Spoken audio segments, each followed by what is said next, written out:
রব্বুল আলামিন বললেন, ইন্নাল্লাযীনা ক্বালু রাব্বুনাল্লাহু সুম্মা ইসতাকামু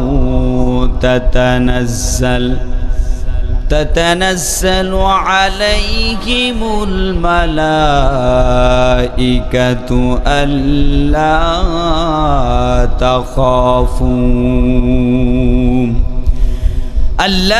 تخافوا ولا تحزنوا وأبشروا بالجنة التي كنتم توعدون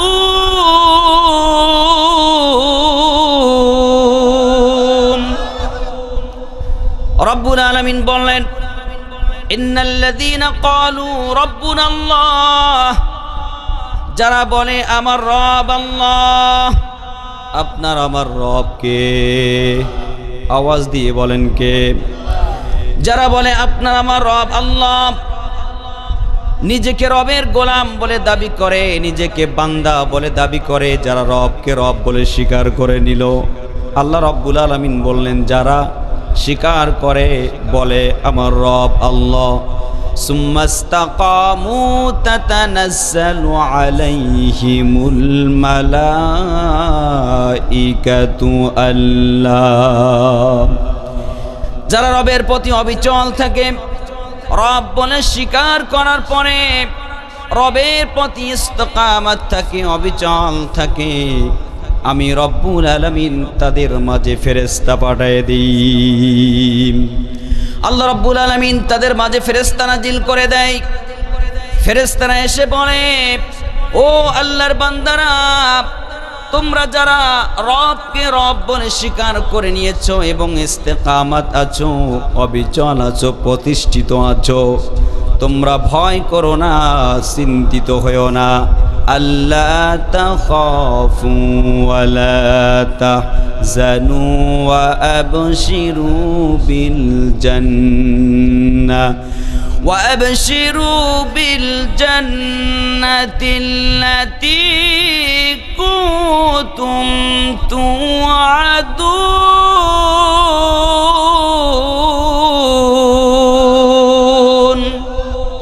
ওই ফেরেশতারা এসে বলে, আল্লা তাখাফু ওয়ালা তাহজানু, আল্লাহর বান্দারা তোমরা ভয় করো না, টেনশন করো না, চিন্তিত হয়ো না, তোমরা সুসংবাদ গ্রহণ করো ওই জান্নাতের, যেই জান্নাতের ওয়াদা আল্লাহ পাক তোমাদেরকে দিয়েছেন। যারা আল্লাহকে রব বলে স্বীকার করে নেয়, ইস্তিকামাত থাকে, অবিচল থাকে, আল্লাহর আনুগত্য করে, আল্লাহ রাব্বুল আলামিন ওই ফেরেশতাদের মাধ্যমে ওই বান্দাকে 3 জায়গায় সুসংবাদ দিয়েছেন। কয় জায়গায়? জোরে বলেন কয় জায়গায়? ওই বান্দাকে আল্লাহ রাব্বুল আলামিন 3 জায়গায় সুসংবাদ দিয়েছেন। নাম্বার 1 হলো যারা রবকে রব বলে স্বীকার করে, ইস্তিকামাত থাকে, অবিচল থাকে, আনুগত্য করে, ওই বান্দা যেদিন দুনিয়া ছেড়ে চলে যাবে, মুমূর্ষু অবস্থায় থাকবে, মৃত্যু শয্যায় শায়িত হবে, দুনিয়ার থেকে চলে যাওয়ার আগ মুহূর্তে বান্দা যখন মুমূর্ষু অবস্থায় থাকবে, তখন ওই ফেরেশতারা যে বলবে, আল্লাহর বান্দা ভয় করো না, চিন্তা করো না, টেনশন করো না, সুসংবাদ গ্রহণ করো ওই জান্নাতের যার ওয়াদা আল্লাহ পাক দিয়েছেন।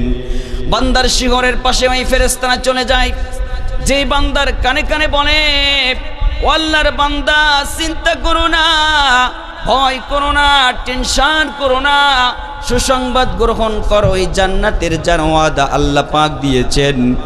মালাকুল মউত আজরাইল ওই বান্দার জানটা, রুহুটা এমন ভাবে কবজ করে নিয়ে যায়, এমন ভাবে নিয়ে চলে যায়, একটা শিশু বাচ্চা মায়ের কোলে দুধ পান করতে করতে যেমন ঘুমায় যায়, ওই বান্দাও তেমনি করে আস্তে করে ঘুমায় যাবে। তাফসীর ইবনে কাসিরের ভিতরে আসছে, ওই বান্দা শিশু বাচ্চার মতো ঘুমায় যাবে, তার জানটা, রুহুটা যখন কবজ করে নিয়ে যাবে, বিন্দুমাত্র কষ্ট অনুভব করবে না, কারণ বান্দার চিরটা জীবন, তার জিন্দিগিটা একজনের রাস্তায় কাটাইছেন, তিনি কে? দুই নম্বর সুসংবাদ হলো ওই বান্দাকে যখন কবরে রাখা হবে, কবরে রাখার পরে মুনকার নাকির ফেরেশতা এসে বান্দার কাছে তিনটা প্রশ্ন করবেন। কয়টা? জোরে বলেন কয়টা? তিনটা প্রশ্ন করবেন। এক নাম্বার হলো মান রব্বুকা, তোমার রবকে। বান্দার সাথে যদি রবের সম্পর্ক থাকে, বান্দা যদি রবের প্রতি অবিচল থাকে, ইস্তেকামত থাকে, ওই বান্দা কবরে যাওয়ার সাথে সাথে জবাব দিবে রব্বি আল্লাহ। আর বান্দার সাথে যদি রবের সম্পর্ক না থাকে, দুনিয়াতে যদি রবের আইন ও কানুন না মানে, রবের আনুগত্য যদি না করে, বান্দা যদি রবকে না চেনে, কবরে যাওয়ার সাথে সাথে বান্দা বলবে না আদেরি, আমি কিছু জানি না, আমি চিনি না, জানি না। কারণ দুনিয়াতে বান্দার রবের সাথে সম্পর্ক ছিল না, এই কারণে বান্দা কবরে যাওয়ার সাথে সাথে রবকে ভুলে যাবে, রবের পরিচয় তার জানা থাকবে না। যারা দুনিয়ার 60 বছর 70 বছরের জিন্দেগিটা আল্লাহর রাস্তায় কাটাইছিল, ওই বান্দারা বলবে রব্বি আল্লাহ, আমার রব আল্লাহ। দুই নম্বর প্রশ্ন করবেন ওমাদ্দিনুকা, তোমার দিন কি? যেই বান্দা ইসলামের প্রতি অবিচল ছিল, ইসলাম অনুযায়ী জীবন যাপন করেছে, ওই বান্দার সাথে সাথে বলবে আমার দিন হলো দিনুনা ইসলাম, আমার দিন হলো ইসলাম। সাথে সাথে ইসলামের কথা বান্দার স্মরণে এসে যাবে। তিন নম্বর প্রশ্ন করবে ওমান নবিয়ুকা, তোমার নবীকে, তোমার নেতা কে ছিল? কার আদর্শ জীবনে ধারণ করেছিলা? দুনিয়াতে কাকে নেতা হিসাবে গ্রহণ করেছো? যার জীবন আদর্শ অনুযায়ী দুনিয়াতে জীবন যাপন করেছো, তোমার নেতাকে, তোমার নবীকে।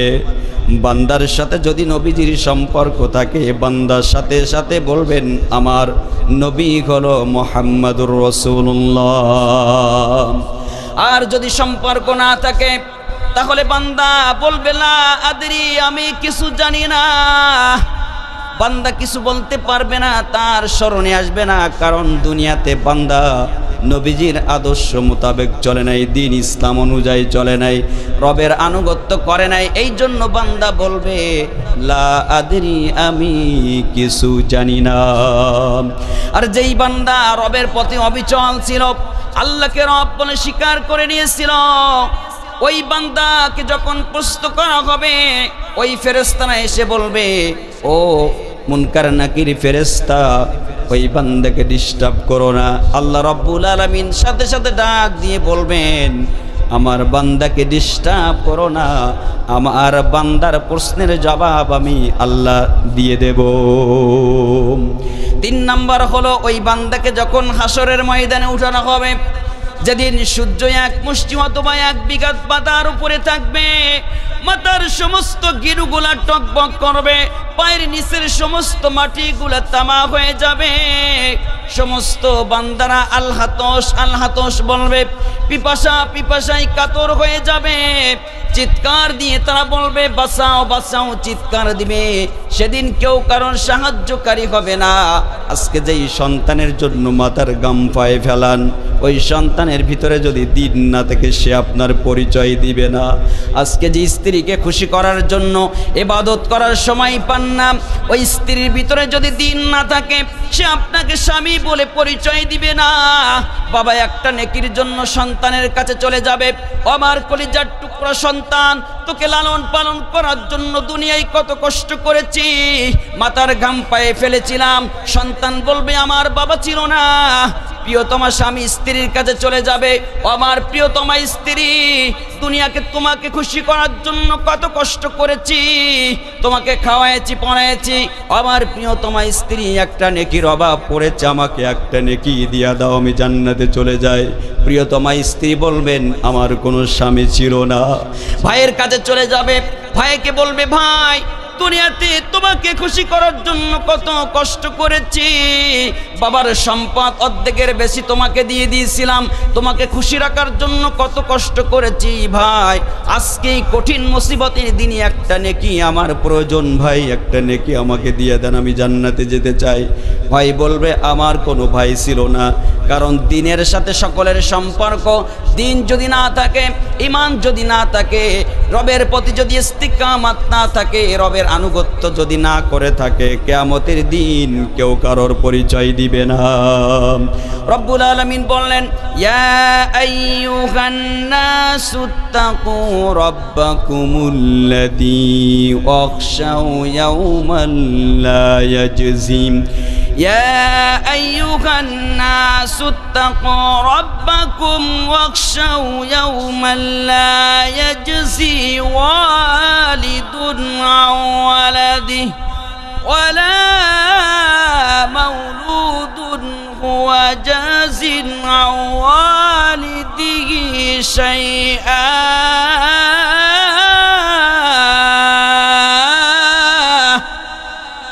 কিয়ামতের ময়দানে আল্লাহ রাব্বুল আলামিন বললেন, ইয়া আইয়ুহান নাসুত্তাকু রাব্বাকুম, তোমরা ভয় করো তোমার রবকে, ওয়াখশাউ ইয়াওমান লা ইয়াজজি, এবং ভয় করো সেই দিনকে যেদিন পিতা পুত্রের পরিচয় দিবে না, সন্তান বাবার পরিচয় দিবে না, ওই দিনকে ভয় করো। আল্লাহ রাব্বুল আলামিন বলেন, ওই দিন তারাই পুরস্কার পাবে, তারাই ওই দিন সম্মান পাবে যারা দুনিয়াতে রবের প্রতি অবিচল ছিল, ইস্তেকামত ছিল, আল্লাহকে রব বলে স্বীকার করে নিয়েছে। জীবনের শুরু থেকে শেষ পর্যন্ত যারা আল্লাহর আনুগত্য করেছে, ওই কিয়ামতের কঠিন দিনে ওই ফেরেশতাদের মাধ্যমে রব্বুল আলামিন ওই বান্দাদেরকে আরশের নিচে ছায়া দিবেন। এই তিন জায়গায় রবকে রব বলে স্বীকার করনেওয়ালা বান্দাদেরকে সুসংবাদ দিয়েছেন কে? আপনার আমার রবকে, আমাদের প্রভু এক নবীর উম্মত, জীবন বিধান ওই শিবানী কোরআন। তবে কেন এক নও হে মুসলমান, এক হও করিয়া হবান। তবে কেন এক নও হে মুসলমান, এক হও করিয়া হবান। আমাদের প্রভু এক নবীর উম্মত, জীবন বিধান এক ওই শিবানী কোরআন। লা ইলাহা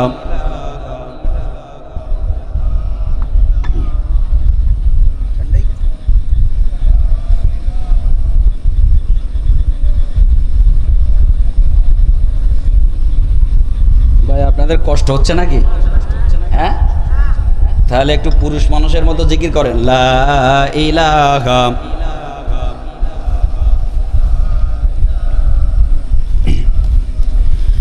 লা ইলাহা ইল্লাল্লাহু মুহাম্মাদুর রাসূলুল্লাহ সাল্লাল্লাহু আলাইহি ওয়াসাল্লাম। আমার প্রিয় ভাইরা, তাহলে আপনার আমার রবকে, রবের প্রতি অবিচল থাকলে, আল্লাহর পথে অবিচল থাকলে, ইস্তেকামত থাকলে সুসংবাদ ঘোষণা করেছেন কে? কেমন সুসংবাদ দিবেন তার ছোট্ট একটা উদাহরণ দিব, কষ্ট হবে না তো? খেয়াল করেন, একটা নেকড়ে বাঘ গাভীকে তাড়া করেছেন, ভালো করে খেয়াল করেন। গাভীকে যখন তাড়া করছেন, তো গাভী দৌড়াইতে দৌড়াইতে জঙ্গল পেরিয়ে মাঠের ভিতরে চলে গেছে। আল্লাহকে রব বলে স্বীকার করলে, ইস্তেকামত থাকলে লাভ কি বলছি। তো এখন গাভীটা যখন জঙ্গল পেরিয়ে মাঠের ভিতরে দৌড়াচ্ছে, দৌড়াইতে দৌড়াইতে সামনে আর কোনো রাস্তা নাই, হঠাৎ করে দেখে বিশাল বড় একটা গর্ত, কুয়া। এখন গাভী সামনে আর রাস্তা না পেয়ে গর্তের ভিতরে ঝাঁপ দিছে। এখন গর্তের ভিতরে যখন ঝাঁপ দিছে, নেকড়ে বাঘও ওই সাথে সাথে গর্তের ভিতরে ঝাঁপ দিছে। এখন হাবর কাদা, হাবর কাদা বলে তো আপনাদের নাকি? নীল কাদা যেটাকে বলা হয়, হাবর কাদার ভিতরে দুইজন গাড়ায় গিয়েছে, এমনভাবে গেড়ে গিয়েছে যে কেউ উঠতে পারে না, একজন আর একজন উঠতেই পারে না। খুব চেষ্টা করেছে, 2-3 ঘন্টা চেষ্টা করেছে, পারে নাই। তো এখন এমন গেড়া কলে পড়ে গেছে, তো এখন নেকড়ে বাঘ গাভীটারে বলতেছে, গাভী, আমার পেটে প্রচন্ড ক্ষুধা, তুই আর ঝাঁপ দেওয়ার আর জায়গা পেলি না রে, এমন জায়গায় ঝাঁপ দিস যে আমি তোরে ধরতেই পারি না, আমি তো উঠতেই পারি না, ধরবো কিভাবে, এখন তোরে খাবো কিভাবে। তো তখন গাভী বলতেছে মুস্কি হাসি দিয়ে, আরে নেকড়ে, খাওয়া খাওয়াই বাদ দাও, এখন এখান থেকে কিভাবে বাঁচবা সেটা নিয়ে চিন্তা করো। আচ্ছা তোমার কি কোনো মালিক টালিক আছে যার আন্ডারে তুমি থাকো, যার আনুগত্য করো, তোমার কোনো মালিক আছে? তখন গাভী নেকড়ে বাঘ বলতেছে যে আমার কোনো মালিকের প্রয়োজন হয় না, আমি নিজেই তো মালিক। আরে আমি এই বনের রাজা। কিছু কিছু মানুষ দেখবেন বিপদে পড়ার পরও আত্ম অহংকারী করে না, মানে নিজেকে দুর্বলতা প্রকাশ করতে চায় না, অনুতপ্ত হতে চায় না, বলে আমি ঠিক আছি। এমন গাদ্দার আছে না নাই? তো ও ঠিক তেমনি করে গাদ্দারি করছে, বিপদে পড়েছে এটাও ভুলে গেছে, মানে ক্ষমতার ময়ে অন্ধ হয়ে নিজের ক্ষমতাটাকে জাহির করার জন্য ও মনে করতেছে যে কাদার ভিতরেও মনে হয় ক্ষমতা জাহির করা যাবে। তো তখন বলতেছে যে আরে আমি নিজেই তো মালিক, আমি নিজেই এই বনের রাজা, আমার কোনো মালিকের প্রয়োজন হয় না। তখন গাভী মুচকি হাসি দিয়ে বলছে আচ্ছা দেখা যাবে সন্ধ্যাকালে, আমার কিন্তু একজন মালিক আছে, আমি একজন মালিকের আন্ডারে থাকি, একজন মালিকের আনুগত্য করি। সন্ধ্যার সময় ঠিকই আমার মালিক আমাকে খুঁজতে খুঁজতে এখানে চলে আসবে, আমাকে ঠিকই খুঁজে বাড়িতে নিয়ে যাবে। তুমি কি করবা বন্ধু? ঠিক দেখা গেল গাভীর মালিক বিকাল বেলা গাভীটারে খুঁজতে খুঁজতে যখন গর্তের কিনারায় চলে গেছে, যাওয়ার পরে তাকাই দেখে গাভীটা গর্তের ভিতরে পড়ে আছে, পাশে একটা নেকড়ে বাঘ পড়ে আছে। গাভীর মালিকের আর বুঝতে বাকি নেই, তার গাভীটারে সারাটা দিন এই শয়তান নেকড়ে বাঘ জ্বালাইছে তাড়াইছে। এবার গাভীর মালিক গাভীটারে উঠায় ধুয়ে মুছে পরিষ্কার করে উপরে রেখে ছোট্ট একটা কষা ভেঙে জঙ্গল থেকে ওই নেকড়ে বাঘটারে যখন বাড়ি দিতেছে, তখন গাভী ডাক দিয়ে বলতেছে রে নেকড়ে, আজকে আমার মতো তুই যদি মালিকের আন্ডারে থাকতিস, মালিকের আনুগত্য করতিস, তাহলে আমার মালিক যেমন করে ধুয়ে মুছে পরিষ্কার করে আমাকে উপরে উঠালো, তোমার মালিকও তোমাকেও ধুয়ে মুছে পরিষ্কার করে বা উপরে উঠাইতো। আমার প্রিয় ভাইয়ের আশরাফ আলী থানভী রহমাতুল্লাহি আলাইহি তিনি এই ছোট্ট উদাহরণটা পেশ করেছেন।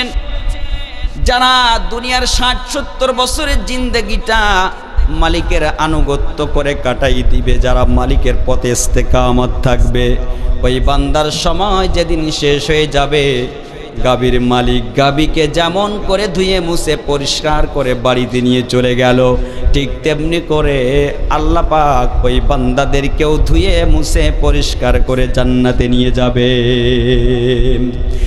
রব্বুল আলামিন বললেন আল্লা তাখাফু ওয়ালা তাহজানু ওয়া আবশিরু বিল জান্নাতিল্লাতী কুনতুম তুআদুন।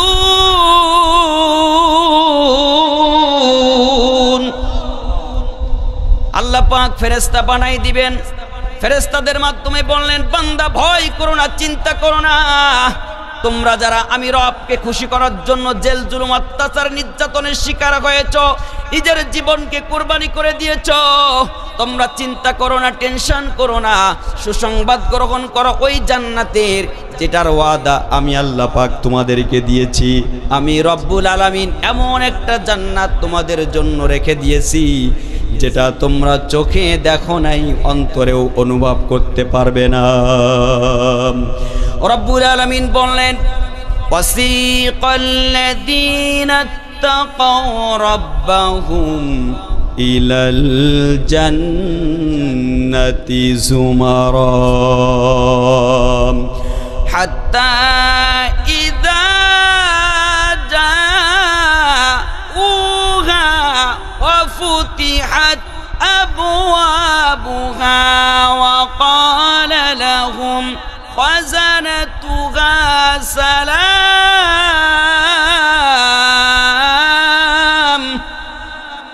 سلام عليكم طبتم فادخلوها خالدين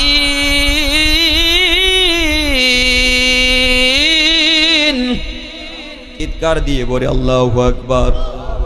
রব্বুল আলামিন বললেন ওয়াসিকাল্লাযীনা তাকাউ রাব্বাহুম ইলাল জান্নাতি যুমারা, যারা রবকে রব বলে স্বীকার করে, ইস্তেকামত থাকে, রবের তাকওয়া অর্জন করে, তাকওয়ার পথ অবলম্বন করেছে, আল্লাহ রাব্বুল আলামিন এদের জন্য জান্নাতের ঘোষণা দিয়েছেন।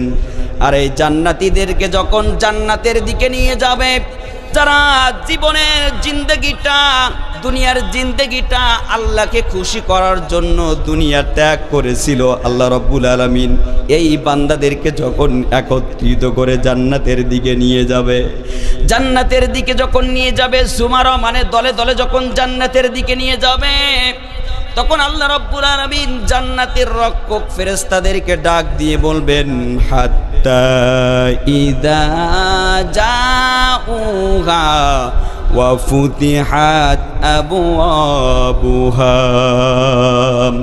আল্লাহ পাক জান্নাতের রক্ষক ফেরেশতাদেরকে ডেকে বলবেন, ও আমার দায়িত্বশীল ফেরেশতারা, ও জান্নাতের রক্ষক ফেরেশতারা, তাড়াতাড়ি আবওয়াবুহা জান্নাতের দরজাগুলো খুলে দাও।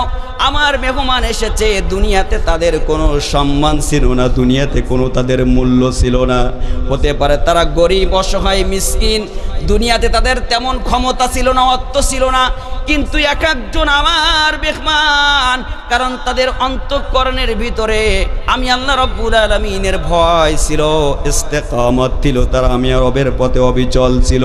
সুতরাং এরাই হলো আমি আল্লাহ তাআলার মেহমান।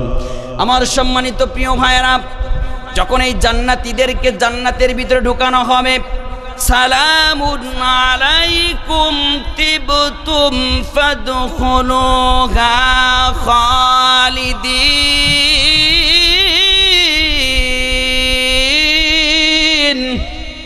যখন এই জান্নাতীদেরকে জান্নাতের ভিতরে ঢুকানো হবে, তখন ওই ফেরেশতারা দুই সাইড দিয়ে ফুলের তোড়া নিয়ে সম্মাননা জানাবে। দুনিয়াতে কোনো এমপি মন্ত্রী যখন আসে, এক এলাকা থেকে আরেক এলাকায় চলে যায়, এক জায়গার থেকে আরেক জায়গায় যখন চলে যায়, জনগণ যেমন করে তাকে সম্মাননা জানায় ফুলের তোড়া দিয়ে, তেমন করে ওই ফেরেশতারা নূরের পর বিছাই দিবে এবং দুই সাইড দিয়ে সম্মাননা জানাবে।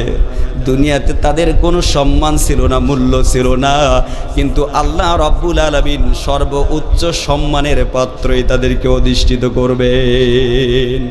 যখন তাদেরকে সম্মানের চেয়ারে বসাবে, সম্মানের সাথে জান্নাতের ভিতরে ঢুকাবে, তখন আল্লাহ রাব্বুল আলামিন বলবেন ফাদখুলুহা খালিদিন, প্রবেশ করো শান্তির দ্বারে, এখান থেকে তোমাদেরকে বের করা হবে না, স্থানান্তর করা হবে না, এখান থেকে তোমাকে বাহির হতে বলা হবে না। আসো আসো, এটা শান্তির দ্বার, এর ভিতরে প্রবেশ করো। প্রবেশ করলেই বুঝতে পারবে এটা কত শান্তিপূর্ণ জায়গা। যখন জান্নাতীরা জান্নাতের ভিতরে ঢুকে যাবে, তখন বিভিন্ন নাজ নেয়ামতগুলা দেখবে, তারা যেটা মনে চাইবে আল্লাহ রাব্বুল আলামিন সাথে সাথে তাদের সামনে হাজির করে দিবেন।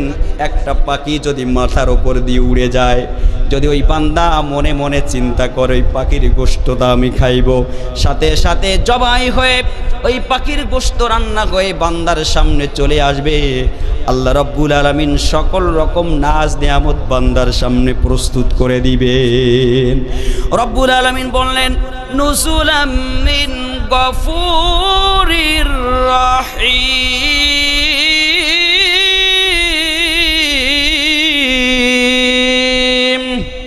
আল্লাহ রাব্বুল আলামিন বললেন দুনিয়াতে যদি কারোর বাড়িতে কোনো মেহমান আসে, যে যেমন করে ওই মেহমানকে মেহমানদারি করে, ঠিক তেমনি করে জান্নাতীরা হচ্ছেন আল্লাহ রাব্বুল আলামিনের মেহমান। আর আল্লাহ রাব্বুল আলামিন নুজুলাম মিন গফুরির রহিম, আল্লাহ পাক বললেন বান্দা তোমরা যেহেতু আমার মেহমান, সেহেতু আমার পক্ষ থেকে তোমাদের জন্য এটা আপ্যায়ন। আল্লাহ পাক আপ্যায়ন করবেন, এমন সুন্দর আপ্যায়ন করবেন, শান্তি শৃঙ্খলার সাথে বান্দা উপভোগ করবেন। মুমিনরা জান্নাতীরা সব কিছু পাবে, তারপরও জান্নাতীদের মন একটু খারাপ। সব পাবে তারপরও খারাপ কেন? আল্লাহ পাক ডাক দিয়ে বলবেন এ জান্নাতীরা, যা ওয়াদা করেছিলাম তাই তো দিলাম, যা ওয়াদা করেছিলাম তাই তো দিলাম, মন খারাপ কেন? ওয়াকালুল হামদুলিল্লাহিল্লাযী সাদাকানা ওয়া'দাহু ওয়া আওরাসানাল আরযা নাতাবাওয়াউ মিনাল জান্নাহ وَمِنَ الْجَنَّةِ حَيْثُ نَشَاءُ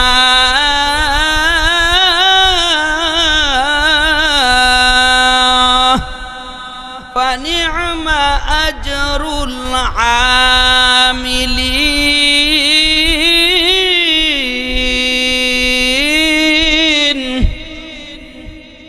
শুনে খারাপ লাগে? ঘুম আসতেছে? এটা কার বাণী? আরে জোরে বলেন আল্লাহু আকবার। আরে কোরআনের আওয়াজ শুনতে খারাপ লাগে তার, মুনাফিকের রক্ত শরীরে প্রবাহমান যার। বিগত 17টা বছর কোরআনের আওয়াজ শুনতে দেবে না বলে স্টেজ থেকে আলেমদেরকে অপমান করে নিচে নামায় দেওয়া হয়েছে, কোরআনের তাফসির বন্ধ করে দেওয়া হয়েছে। তাহলে ওদের রক্ত আর আবু জেহেলের রক্ত সমান। কথা বলেন ঠিক না বেঠিক? সুতরাং যারা কোরআন বিরোধী, ইসলাম বিরোধী, আলেম বিরোধী, তাফসির মাহফিল বিরোধী, আগামীর বাংলাদেশে তাদেরকে আমরা ক্ষমতার চেয়ারে দেখতে চাই না। ঠিক কিনা বলেন? আমরা ক্ষমতার চেয়ারে দেখতে চাই তাদের কোরআনের সংস্পর্শে জীবন গড়েছে যাদের। ঠিক কিনা বলেন? যারা কোরআনের রাজ কায়েম করবে, কোরআনের আইন চালু করবে, ইসলামের আইন চালু করবে, এরকম সৎ মানুষকে আমরা ক্ষমতার চেয়ারে দেখতে চান? কে কে হাত তুলে দেখান। লিল্লাহি তাকবীর।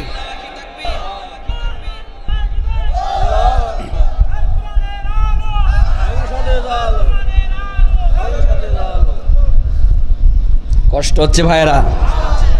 গত বছর কুষ্টিয়ার ঝিনাইদার একটা প্রোগ্রামে আমাকে স্টেজে উঠতে দেওয়া হলো না, আমাকে রাজাকার বলা হলো। কি বলা হলো? 37 বছর বয়স আমার, আমি বলে রাজাকার। ওখানের এসপি ডাইরেক্ট ফোন করে বলল যে সাতক্ষীরার বক্তা উনি, ওনাকে স্টেজে উঠতে দেওয়া হবে না। সেই দিন যে প্রোগ্রাম করে আসলাম আর চিৎকার দিয়ে বলে আসছিলাম, সে এসপি কোথায়, সে গাদ্দার কোথায়? আজকে এখানে এসে তাফসির মাহফিল বন্ধ করতে বলো। কত বড় বুকের পাড়া দেখে নেব। কোনো সারা শব্দ নাই। এখন তারা অসহায়। আসলে ক্ষমতার মালিককে এ যাবৎকাল ওরা বুঝাইছে ক্ষমতার উৎস জনগণ। এটা কাফেরদের আকীদা। আসলে ক্ষমতার উৎস জনগণ নয়, ক্ষমতার উৎসকে আল্লাহ যখন যাকে ইচ্ছা ক্ষমতার চেয়ারে বসায়, আবার যখন ইচ্ছা ওই চেয়ার থেকে টেনে নামায়। ঠিক কিনা বলেন? ফেরাউনকে ক্ষমতা দিয়েছিল, অপব্যবহার করেছে, টেনে নামাইছে কে? নমরুদকে ক্ষমতার চেয়ারে বসায়ছিল, অপব্যবহার করার কারণে টেনে নামাইছেন কে? শেখ হাসিনাকেও ক্ষমতা দিয়েছিল, কিন্তু ক্ষমতার অপব্যবহার করার কারণে আল্লাহ পাক চেয়ারটা কেড়ে নিয়েছেই দেশ থেকে বিতাড়িত করে দিয়েছেন। চোরের মতো পালায়ে গিয়েছে। এখনো বাংলার জমিনে শেখ হাসিনার প্রেতাত্মা যারা আছো, ষড়যন্ত্র করার চেষ্টা করতেছো, ভালো হয়ে যাও, সময় আছে, ভালো হয়ে যাও। বাংলার জনগণ বুঝে গেছে আগামীর বাংলাদেশ হবে কোরআনের বাংলাদেশ, আগামীর বাংলাদেশ হবে ইসলামের বাংলাদেশ, আগামীর বাংলাদেশ হবে আলেম ওলামার বাংলাদেশ, আগামীর বাংলাদেশ হবে সৎ মানুষের বাংলাদেশ। এদেশে আমরা কোনো স্বৈরাচারকে ক্ষমতার চেয়ারে দেখতে চাই না। এদেশে আমরা কোনো ইসলাম বিদ্বেষী, কোরআন বিদ্বেষীকে ক্ষমতার চেয়ারে দেখতে চাই না। এদেশে কোনো মমতাজের মতো নর্তকীকে আর সংসদের চেয়ারে আমরা দেখতে চাই না। আগামীর বাংলাদেশ কোরআনের বাংলাদেশ হবে ইনশাআল্লাহ। আল্লাহ পাক কবুল করুক, বলি আমিন। এই তামান্না রাখেন তো সবাই? জোরে বলেন, রাখেন তো? এই তামান্না যারা রাখেন, ইসলামী আন্দোলনের ছায়াতলে তাদেরকে শামিল হতে হবে। ইসলামী আন্দোলনের ছায়াতলে এসে বুঝাই দিতে হবে যে যারা কোরআন বুকে ধারণ করতে জানে, যারা কোরআন বুকে ধারণ করেছে, নবীজির আদর্শকে যারা বুকে ধারণ করেছে, জেল, জুলুম, অত্যাচার, নির্যাতন, ফাঁসির মঞ্চ, এমনকি বয়দের রক্ত দিয়ে দেবে, সন্তানকে এতিম করবে, স্ত্রীকে বিধবা করবে, বাতিলের কাছে মাথা নত করবে না। ঠিক কিনা বলেন? আমরা বাতিলের কাছে মাথা নত করা জাতি না। ফিলিস্তিনের দিকে তাকায় দেখেন, লক্ষ লক্ষ ফিলিস্তিনিকে শহীদ করে দেওয়া হচ্ছে। এখনো পর্যন্ত কোন ফিলিস্তিনি মুসলমান ইসরায়েলের কাছে মাথা নত করে নাই। ভারতের মুসলমানেরা জীবন দিচ্ছে, তাদেরকে পুরাই পুরাই মারতেছে হিন্দুত্ববাদী। ওই ইহুদিরা, ওই নাস্তিকেরা, ওই মুশরিকেরা, কিন্তু কোন মুসলমান এখনো পর্যন্ত কোন বাতিলের কাছে মাথা নত করে নাই। কারণ মুসলমান জানে সামান্য দুনিয়ার জিন্দেগিটা, সামান্য জীবন দিয়েছেন আল্লাহ তাআলা, এই জীবনটা যদি সামান্য জিন্দেগিতে কুরবানি করতে পারি আল্লাহর রাহে, কিয়ামতের দিন আল্লাহ রাব্বুল আলামিন জান্নাতের সার্টিফিকেট ধরাই দেবেন। ঠিক কিনা বলেন? এজন্য আমরা জান্নাতের মানে আশা রাখি, আকাঙ্ক্ষা রাখি। এজন্য আমরা কোনো বাতিলের কাছে মাথা নত করতে রাজি না। ইনশাআল্লাহ কবুল করুক বলি আমিন। বেঁচে থাকবো যতদিন একজনের আনুগত্য করব, তিনি কে? বেঁচে থাকবো যতদিন একজনের আইন মানব, তিনি কে? বেঁচে থাকবো যতদিন কোরআনের সত্য কথা বলে যাব। আল্লাহ রাব্বুল আলামিন কবুল করুক বলি আমিন। বড় সম্মানিত প্রিয় ভাইরা, জান্নাতের ভিতরে যখন জান্নাতীদেরকে দেওয়া হবে, তখন জান্নাতীরা যাবে, নাজ নিয়ামত পাবে, তখন সব পাওয়ার পরে তাদের মনটা একটু খারাপ থাকবে। কেন খারাপ থাকবে? আল্লাহ পাক ডেকে বলবেন, ও জান্নাতীরা, কি হয়েছে তোমাদের, মন খারাপ কেন? তোমাদের যা ওয়াদা করেছিলাম সব তো দিলাম। জান্নাতীদেরকে জিজ্ঞাসা করা হবে, যেটা আমি ওয়াদা করেছিলাম সেটাই তোমাদেরকে দেওয়া হয়েছে, তারপরও তোমাদের মন কেন খারাপ? কেন খারাপ থাকবে তার ছোট্ট একটা উদাহরণ আপনাদের সামনে পেশ করি। হযরত আব্দুল কাদের জিলানী রাহমাতুল্লাহি আলাইহি, তিনি রাস্তা দিয়ে হেঁটে যাচ্ছেন, তার শাগরিদেরা পিছনে আছেন। হুজুর কি যেন বিড়বিড় করে বলতেছেন, কি যেন বলতেছেন। শাগরিদেরা বারবার শোনার চেষ্টা করতেছেন, হুজুর কি যেন বলতেছেন। এক পর্যায়ে একজন শাগরিদ তিনি হঠাৎ করে শুনে ফেললেন, হুজুর বলতেছেন, জান্নাত দো জগসিয়া রব ক্যা করু, আরজু হে মাই তুঝে দেখা করু, আরজু হে মাই তুঝে দেখা করু। হুজুর বলতেছেন, রব্বুল আলামিন জান্নাত দো জগসিয়া রব ক্যা করু, আয় আল্লাহ তাআলা, আমি তোমার বান্দা, তুমি তোমার বান্দাকে জান্নাতেও দিতে পারো, জাহান্নামেও দিতে পারো। তোমার বান্দাকে তুমি যেখানে ইচ্ছা সেখানে দিও, এ ব্যাপারে আমার কোনো মাথা ব্যথা নাই, এ ব্যাপারে আমার কোনো জানার কোনো বিষয় নয়। আপনার বান্দাকে আপনি যেখানে ইচ্ছা সেখানে দিবেন, এটা আপনার ব্যাপার। কিন্তু আপনার কাছে একটা আরজি আর একটা দাবি হলো, একটা বারের জন্য হলেও তোমার দিদার চাই। তোমার কাছে একটা মার দাবি, তোমার দিদার চাই। ঠিক তেমনি করে জান্নাতীদের মন এই কারণে খারাপ থাকবে। জান্নাতীরা বলবে, রব্বুল আলামিন নাজ নিয়ামত যা ওয়াদা করেছো দিয়েছো সব কিছু পেয়েছি, কিন্তু যেই রবকে দুনিয়াতে না দেখে সেজদা করেছিলাম, যেই রবের জন্য গভীর রাত্রে ঠান্ডা পানি দ্বারা ওযু করে তাহাজ্জুদে দাঁড়াইছিলাম, যে রবের জন্য প্রিয়তমা স্ত্রীকে বিধবা করেছিলাম, যেই রবের জন্য ফাঁসির মঞ্চে দাঁড়াইছিলাম, যেই রবের জন্য সন্তানকে ত্যাগ করেছি, যেই রবের জন্য 60 বছরের জিন্দেগিতে কষ্ট করেছি, নির্যাতন ভোগ করেছি, আল্লাহ এখনো পর্যন্ত ওই রবকে দেখতে পাই নাই। এটাই হচ্ছে মনের তামান্না। ওরা সব কিছু পেয়েছি, সব ঠিক আছে, কিন্তু রবকে দেখতে যায়। আল্লাহ রব্বুল আলামিন জান্নাতীদের মনের কামনা বাসনা পূরণ করার জন্য সাথে সাথে জান্নাতীদের মাঝে নেমে যাবে। জান্নাতীরা স্বচক্ষে দেখতে পাবে। আমার প্রিয় ভাইরা, ওই জান্নাতে যেতে চান কে কে হাত তুলে দেখান। আল্লাহ রাব্বুল আলামিন কবুল করুক বলি আমিন। হাত নামান। জান্নাতে যেতে গেলে দুইটা কাজ করতে হবে। কয়টা? দুইটা কাজ করতে হবে। কয়টা? জান্নাতে যাওয়া আর রবের সাথে সাক্ষাৎ করা। জান্নাতে যেতে চাইবেন এবং রবের সাথে সাক্ষাৎ করবেন, এটা যারা চান তাদের জন্য দুইটা আমল। কয়টা? দুইটা কাজ করতে হবে। কয়টা? দুইটা। রব্বুল আলামিন বললেন, ওয়া আনিবু ইলা রাব্বিকুম ওয়া আসলিমু লাহু মিন ক্বাব আইয়াতিয়াকুমুল আযাবু সুম্মা লা তুনসারুন।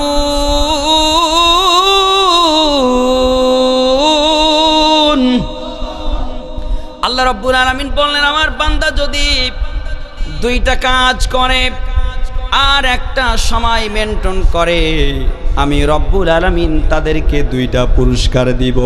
এক নাম্বার পুরস্কার হলো তারা পাবে জান্নাত, আর দ্বিতীয় নাম্বার পুরস্কার হলো আমি রব্বুল আলামিন তাদের সাথে সাক্ষাৎ করব। দুইটা কাজ করতে হবে। এক নাম্বার হলো আনিবু ইলা রাব্বিকুম, রবের দিকে ফিরে আসা। আজকের থেকে আপনাকে ওয়াদা করতে হবে যে আমার রব আল্লাহ, আমি রবের দিকে মুখ ফিরাই দিলাম। আজকের থেকে আমি আমার রবের আনুগত্য করা শুরু করে দিলাম। পিছনে যা করেছি সবগুলো ভুলে গেলাম, পিছনের সমস্ত গুনাহের তওবা করে আজকের থেকে আমার রবের দিকে মুখ ফিরাই দিলাম। আজকের থেকে আমার রব আল্লাহ, আল্লাহ ছাড়া আমার কোনো রব নেই, বিধানদাতা নেই, রিজিকদাতা নেই, আল্লাহ ছাড়া আমার কোনো আনুগত্যকারী নেই। বান্দা যদি এটা স্বীকার করে নিতে পারে, আল্লাহ রাব্বুল আলামিন বললেন, বান্দা যখন থেকে স্বীকার করবে আমার রব আল্লাহ, আমি আল্লাহ পাক তখন থেকেই ওই বান্দার জিম্মাদার হয়ে যাব। রব্বুল আলামিন কেমন রব একটু চিন্তা করেন। আল্লাহু লা ইলাহা ইল্লা হুয়াল হাইয়ুল কাইয়্যুম লা তাখুযুহু সিরাতু ওয়ালা নাওম।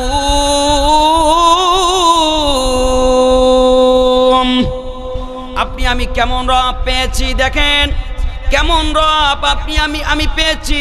কেন ওই রবের সামনে সেজদা দিবেন না? কেন ওই রবের আনুগত্য করবেন না? তিনি একক অদ্বিতীয়, তিনি ছাড়া কোনো মালিক নাই, তিনি ছাড়া কোনো বিধানদাতা নাই, তিনি ছাড়া কোনো রিজিকদাতা নাই। আল হাইয়ুল কাইয়্যুম, তিনি চিরস্থায়ী চিরঞ্জীব। আপনার আমার একটা বিষয় আছে, কতদিন দুনিয়ায় বাঁচব, কতদিন থাকব, এ বিষয়ে একটা স্থায়িত্ব আছে, কিন্তু রবের কোনো স্থায়িত্ব নাই। তিনি চিরস্থায়ী চিরঞ্জীব। আপনি আমি এমন একজন রব পেয়েছি যিনি চিরস্থায়ী চিরঞ্জীব। লা তাখুযুহু সিনাতুন ওয়ালা নাওম, এমন একজন রব পেয়েছি যার তন্দ্রাও নাই নিদ্রাও নাই। আপনি আমি এমন একজন রবের আনুগত্য করি যেই রবের কোনো তন্দ্রাও নাই নিদ্রাও নাই। রুজিকি করি লা ইলাহা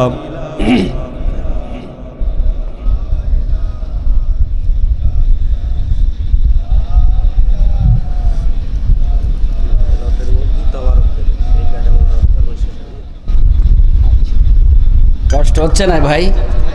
তাবারকের ব্যবস্থা আছে, কিন্তু একবার না খাওয়াই ছেড়ে দেবো না, খাওয়াই দিবান ইনশাআল্লাহ, টেনশন নেই। লা তাখুযুহু সিনাতুন ওয়ালা নাওম, যার কোনো তন্দ্রা নেই নিদ্রা নেই।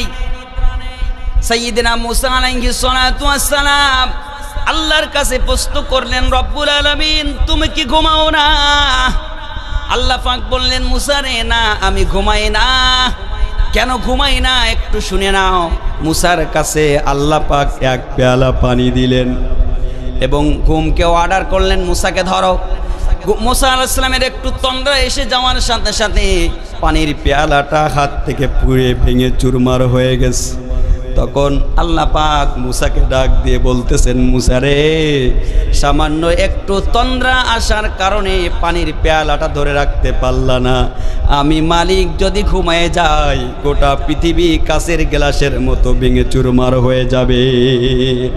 এজন্য আমি মালিক ঘুমায় না, কারণ গভীর রাত্রে আমার কোন বান্দা তাহাজ্জুদের নামাজ আদায় করে আমি মালিককে ডাক দিবে, মালিকের কাছে সাহায্য চাইবে। আমি যদি ঘুমাই থাকি রে মুসা, আমার মালিকে আমার বান্দার ডাকে কে সাড়া দেবে?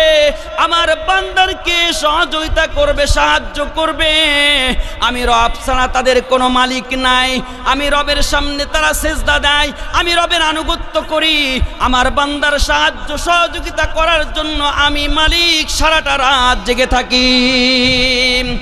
বান্দা সকালে রাত ঘুমায় যায়, ঘুম নামক মৃত্যু বান্দাকে দিয়ে দেওয়া হয়। বান্দা সারাটা রাত ঘুমায় যায়, আল্লাহ রাব্বুল আলামিন বান্দার পাহারাদারিত্ব করে। বান্দা যদি ফজরের নামাজের মাধ্যমে আল্লাহ রাব্বুল আলামিনের প্রশংসা করে, মালিক ঘুম নামক মৃত্যু থেকে তুমি আমাকে জাগাই দিয়েছো, এই প্রশংসাতে যদি বান্দা সালাত আদায় করে ফজরের নামাজ, আল্লাহ রাব্বুল আলামিন সকাল থেকে সন্ধ্যা পর্যন্ত এই বান্দার জিম্মাদার হয়ে যায়। রাব্বুল আলামিন বললেন, ইয়া الإنسان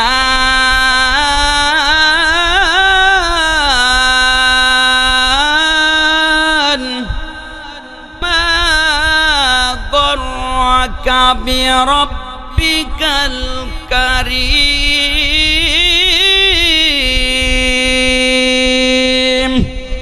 আল্লাহ রাব্বুল আলামিন ডাক দিয়ে বলতেছেন, বান্দা কিসে তোমাকে তোমার রব থেকে ফিরায় রাখলো? কেন তুমি তোমার রবকে ডাকো না, রবের আনুগত্য করো না? কেন তুমি তোমার রবের সামনে সিজদা দাও না? কিসে তোমাকে পাম্পট্টি দিল? কিসে তোমাকে ভুলায় রাখলো? তোমার রব সম্পর্কে কিনি তোমাকে গাফেল রাখলো? যে রব কিনা তোমাকে সুন্দর করে তৈরি করেছেন, আল্লাযী খালাকাকা ফাসাওয়াকা ফাআদালাক, যে রব কিনা তোমাকে সুন্দর আকৃতিতে সূরত দিয়ে তৈরি করেছেন, ফি আই সূরাতিম মা শাআ রাক্কাবাক, যে আল্লাহ পাক যেভাবে চাইছেন সেভাবে বানাইছেন, যেভাবে চাইছেন সেভাবে বানাইছেন। তার মনে যেভাবে চাইছেন আমার বান্দাকে এইভাবে বানাইলে সুন্দর হবে, আল্লাহ রব্বুল আলামিন মোহাব্বত করে সুন্দর করে বান্দাকে নিজে হাতে তৈরি করেছেন। এ কারণেই তৈরি করেছেন বান্দা আমার বানানো শরীর দিয়ে বান্দা আমার আনুগত্য করবে। লাকাদ খালাকনাল ইনসানা ফি আহসানি তাকবীম।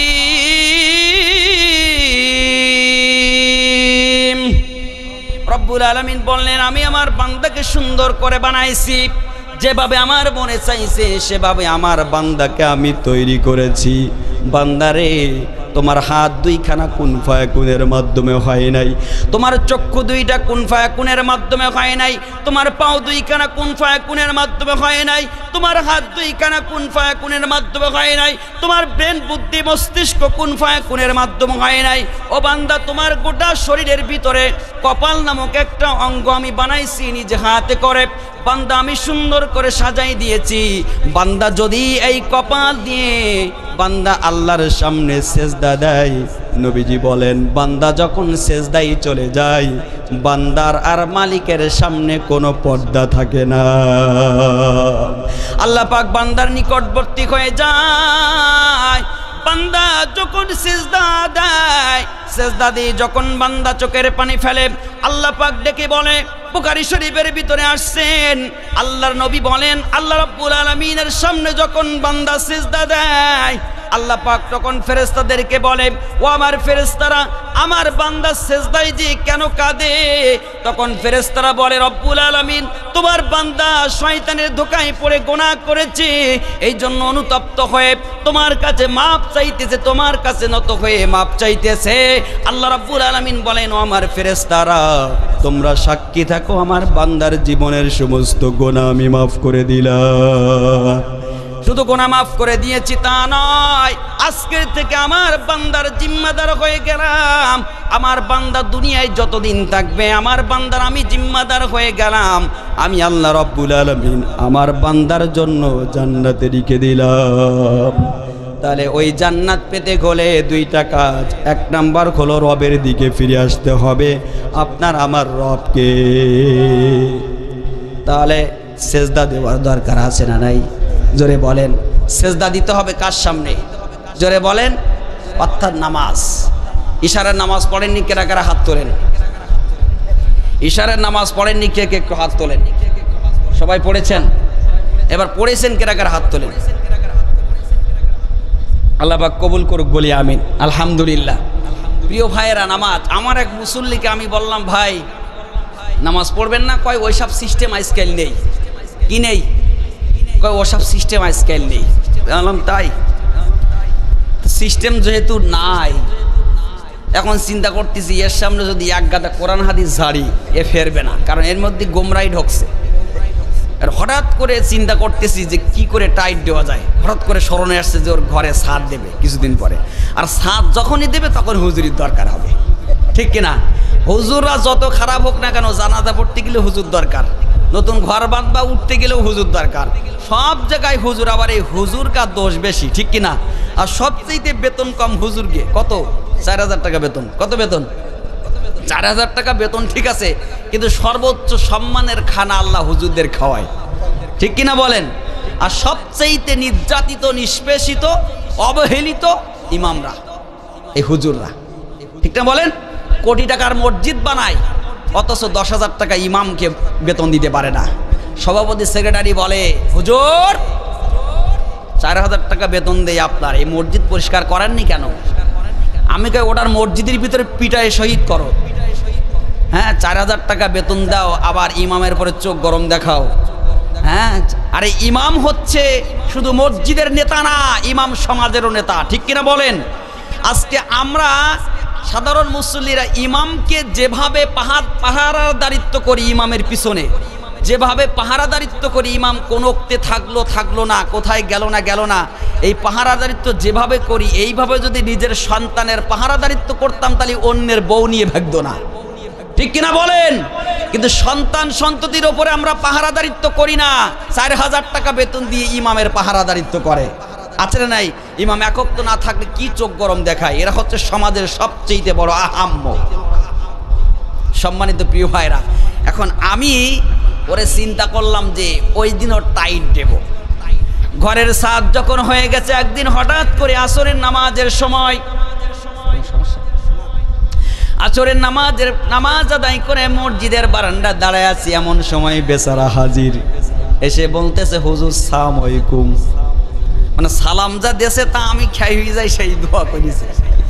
আমি বললাম, ওয়ালাইকুম। ভাই কি ব্যাপার, এখানে কেন এখন? কয় হুজুর আসলাম, ওই যে ঘরের ছাদ দেওয়া হয়ে গেছে, কি কইতে হুজুর দোয়ার অনুষ্ঠান করা লাগবে যে। আমি বললাম, ওসব সিস্টেম আজকাল নেই, ওসব সিস্টেম আজকাল নেই। যার মসজিদ নামাজ আর ইমামের সাথে তার সিস্টেম নাই, তার বাড়ির দোয়ার অনুষ্ঠানের সাথে আমাদের সিস্টেম নাই।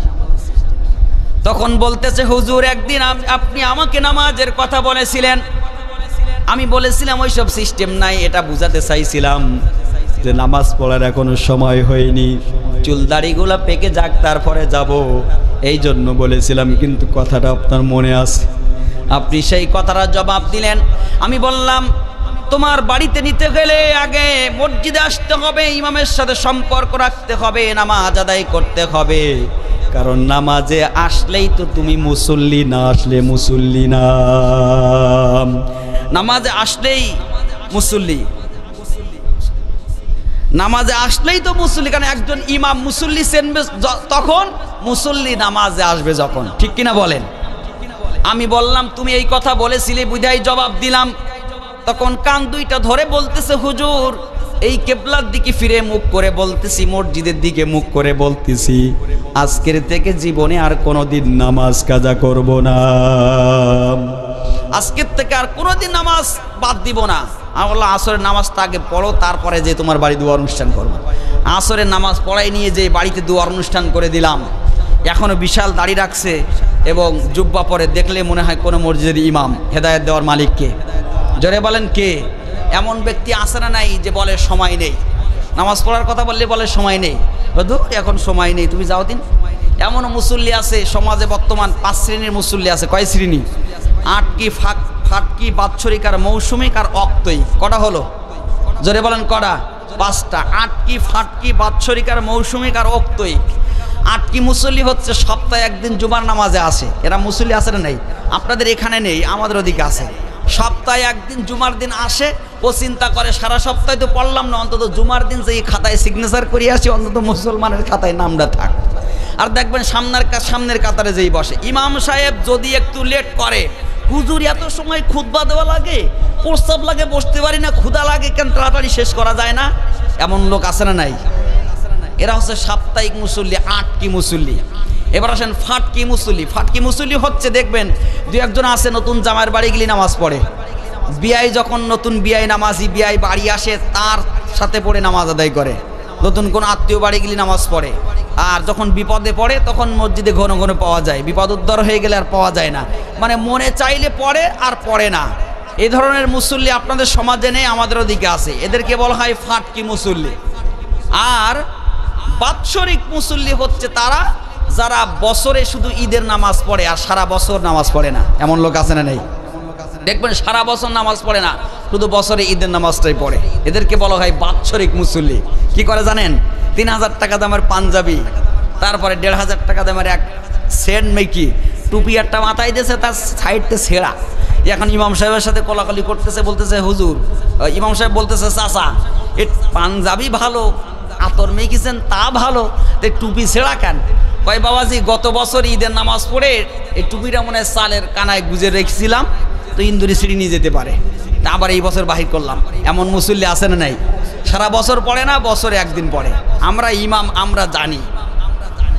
আর মৌসুমি মুসল্লি 4 নম্বর হলো মৌসুমি মুসল্লি। মৌসুমি মুসল্লি হলো তারা, দেখবেন এক শ্রেণীর মুসল্লি আছে সারা বছর নামাজ আদায় করে না, ভোটের সময় আসলেই নামাজে আসে না নাই। এক শ্রেণীর নেতারা আছে দেখবেন সারা বছর নামাজ পড়ে না, ভোটের সময় ঘন ঘন মসজিদে যায়, ভোট হয়ে গেলে নেতাকে দাওয়াত দিয়েও মসজিদে আনা যায় না। মৌসুমি মুসল্লি যদি সমাজের নেতা হয়, তাহলে চাইল গম একটাও গরিব মানুষ পাবে না, সব ওর পেটে যাবে। কারণ তোর নামাজের সাথে সম্পর্ক নেই, ও নামাজ পড়ে নাই, ও ভোট নেওয়ার জন্য ধোঁকা দিয়েছে, ঠিক কিনা বলেন? এদেরকে বলা হয় মৌসুমি মুসল্লি। 5 নম্বর হচ্ছে অক্তয়িক মুসল্লি। 5 নম্বর হচ্ছে তারা যারা 5 ওয়াক্ত নামাজ ঠিকঠাক ভাবে পড়ে। নবীজি বললেন সল্লু কামা রাআইতুমুনি উসাল্লি, ওই রকম ভাবে নামাজ আদায় করো যেভাবে তোমরা আমাকে নামাজ পড়তে দেখেছো। আর এই অক্তয়িক মুসল্লি হলো তারা যারা 5 ওয়াক্ত নামাজ ঠিকঠাক ভাবে পড়ে। আমার প্রিয় ভাইয়েরা, অধিকাংশ মানুষ, প্রায় মানুষ দেখবেন বলে সময় নেই, ঠিক না? এ কাজে ও কাজে ব্যস্ত।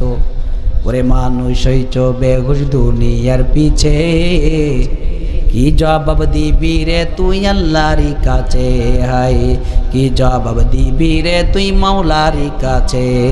ওরে মানুষ হইছ বেহুশ দুনিয়ার পিছে, কি জবাব দিবি রে তুই আল্লাহর কাছে, হায় কি জবাব দিবি রে তুই মাওলার কাছে। রাতি দিনই দৌড়া দৌড়ি, বিশ্রামেরও সুযোগটা নাই, নামাজ রোজা দূরের কথা, আল্লাহর নামটাও মুখে নাই, ঠিক না বলেন? রাতে দিনই দৌড়া দৌড়ি, বিশ্রামেরও সুযোগটা নাই, নামাজ রোজা দূরের কথা, আল্লাহর নামটাও মুখে নাই। মরণকালে টাকা কি কারো সঙ্গেতে গেছে, কি জবাব দিবি রে তুই আল্লাহর কাছে, হায় কি জবাব দিবি রে তুই মাওলার কাছে। ওরে মানুষ হইছ বেহুশ দুনিয়ার পিছে, কি জবাব দিবি রে তুই মাওলার কাছে। দুনিয়ারি মোহে পড়ে আল্লাহকে গেছো ভুলিয়া, জানো কি কবে কখন ছাড়তে হবে এই দুনিয়া, ঠিক না? দুনিয়ারি মোহে পড়ে মাওলাকে গেছো ভুলিয়া, জানো কি কবে কখন ছাড়তে হবে এই দুনিয়া। তোর পিছে মহা বিপদের সংকেত আছে, তোর পিছে মহা বিপদের সংকেত আছে, কি জবাব দিবি রে তুই আল্লাহর কাছে, হাই কি জবাব দিবি রে তুই মাওলার কাছে। ওরে মানুষ হইছ বেহুশ দুনিয়ার পিছে, কি জবাব দিবি রে তুই মাওলার কাছে। হারাম হালাল না মানিয়া কত টাকা করছো কামাই, এত টাকা রাখবা কোথায়, কাফনের তো পকেট নাই। আছে হাজার হাজার কোটি টাকা যে জনগণের টাকা লুটপাট করেছে, এ টাকা নিয়ে যেতে পারবে? জোরে বলেন, কাফনের পকেট আছে? হারাম হালাল না মানিয়া কত টাকা করছো কামাই, এত টাকা রাখবা কোথায়, কাফনের তো পকেট নাই। টাকা পয়সা লইয়া কি কেউ কবরে গেছে, টাকা পয়সা লইয়া কি কেউ কবরে গেছে, কি জবাব দিবি রে তুই আল্লাহর কাছে, গাই কি জবাব দিবি রে তুই মাওলার কাছে। ওরে মানুষ হইছ বেহুশ দুনিয়ার পিছে, কি জবাব দিবি রে তুই মাওলার কাছে। জবাব দেওয়া লাগবে কি লাগবে না? নামাজ ত্যাগ করা কি কবিরা গুনাহ? চলে বলেন কি কবিরা গুনাহ? কিয়ামতের ময়দানে 5টা কবিরা গুনাহ করার কারণে মানুষ জাহান্নামে যাবে। কয়টা? জোরে বলেন কয়টা? 5টা কবিরা গুনাহ করার কারণে মানুষ জাহান্নামে যাবে। ভালো করে খেয়াল করেন 5টা কবিরা গুনাহ কি?